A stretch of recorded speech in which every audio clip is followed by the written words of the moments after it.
បាទសួស្តីបងប្អូននេះជារបៀបផ្សាំមេឃប្រាំងជួយដោយប្រើប៊ីតុងយើងគ្រាន់តែយកដីលាយជាមួយនឹង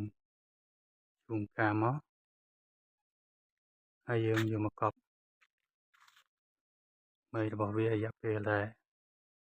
20 ទៅ30ថ្ងៃវាដុះរឿននេះអញ្ចឹងបងប្អូនឃើញវាឡើងក្រហមហើយយើងអាចយកដាំបន្តបាន